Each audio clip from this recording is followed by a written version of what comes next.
So welcome back to another in the series here of my built models. If you watched the first video, you would have seen a bit of an intro, but I'm going to throw this intro onto every video so you guys know what you're looking at. And basically, I'm going to be going over most of these models behind me. I completed before I had the YouTube channel started, so I'm going to be going through these bit by bit, quick little 5-minute videos, so you guys can take a look at the videos I've built. I'll talk about the model, some of the issues I had building it, how I liked or did not like that kit, and then some of the aftermarket, if there is any type of resin or aftermarket decals I used on the kit. And then at the very end, I'll throw up some pictures of the completed model so you guys can get a good view of what all these look like and what I went into, because there has been some interest. I've heard from you guys that you do want to see some more of these, and not all of them are going to have full up build logs. So you know, I can't do product reviews, I can't do anything on these ones that are built, so those are going to be included in these videos. So any of this series in this playlist, that's what it's going to be. So please don't come in here thinking you're going to get a full build log. So yeah, stay tuned. I will eventually have all of these videos done and I'll have them all released. So stay tuned. And as always, my name is Sean, and this is Sean's Aviation.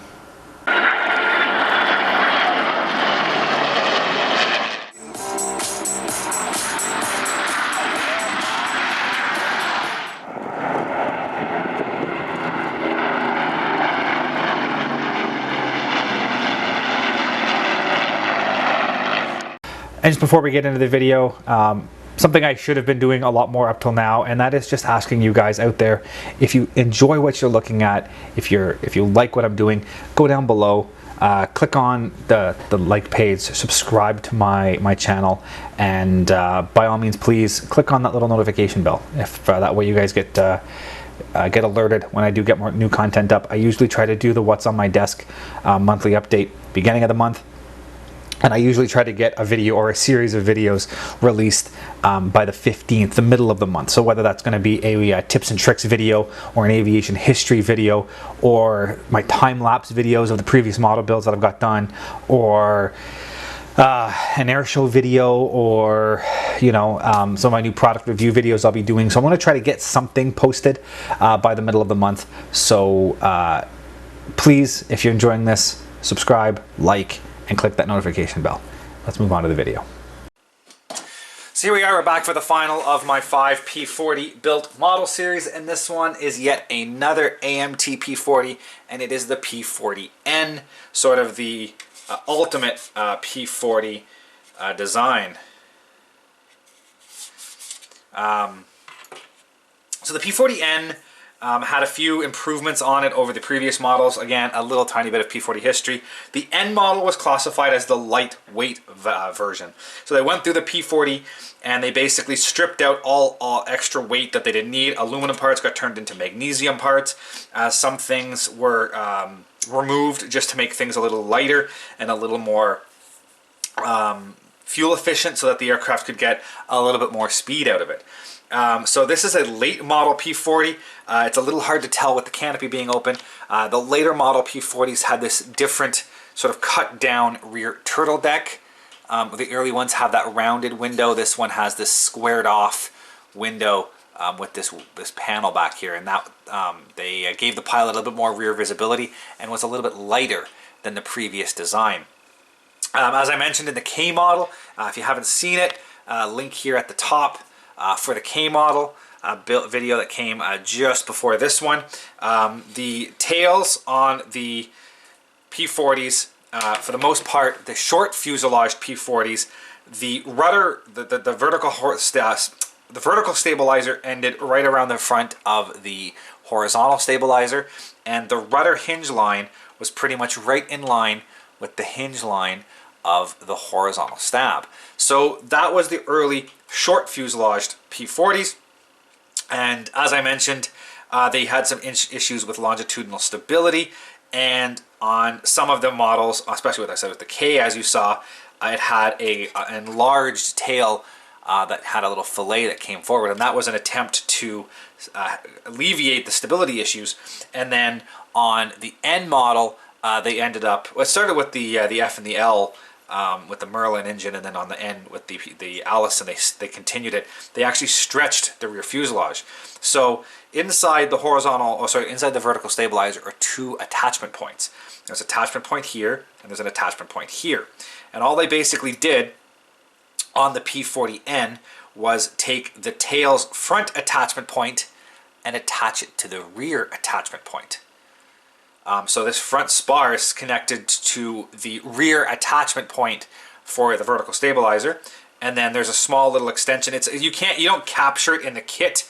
The kit has shown a standard taper. If you look at the real P-40, this little extension is perfectly square.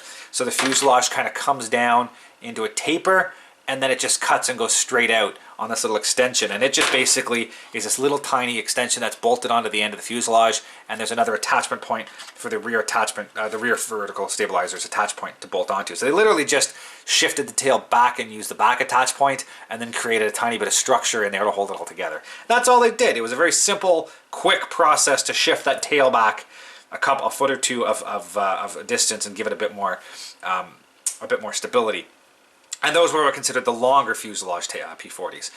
So it's, again, that's a little bit of P-40 history. Doesn't really affect the building of the kit because the fuselage comes out of the kit with the long fuselage already molded on.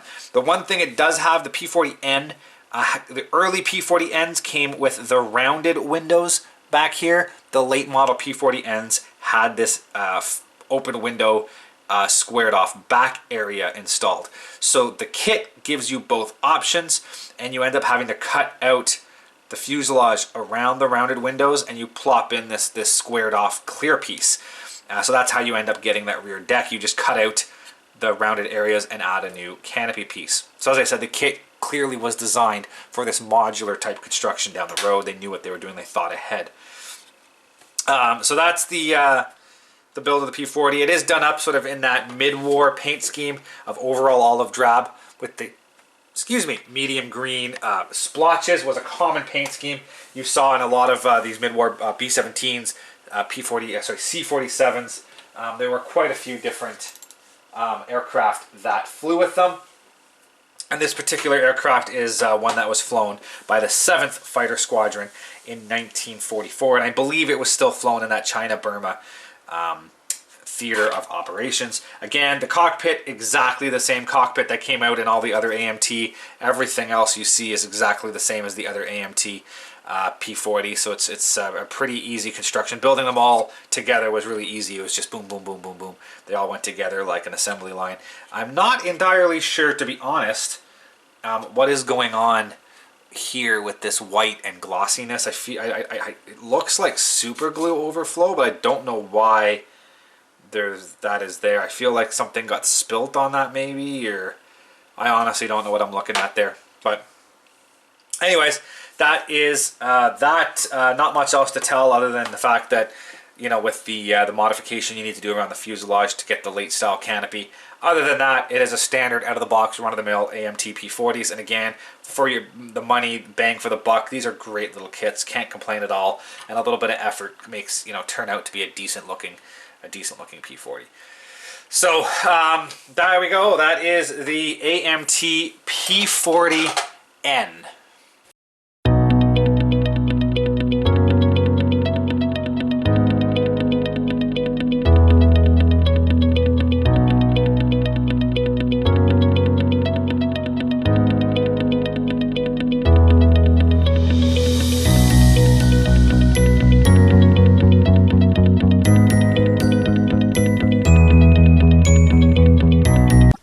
Thank you for watching, guys, and as always, if you are interested in any of the content you see, you can access my website at www.seans-aviation.com. You can see all the latest pictures of aircraft and museums and the build logs of all of my current models and past models on that site. And if you're interested in any of this content, please click the subscribe button here on YouTube to follow more. Thank you very much, and see you guys next time.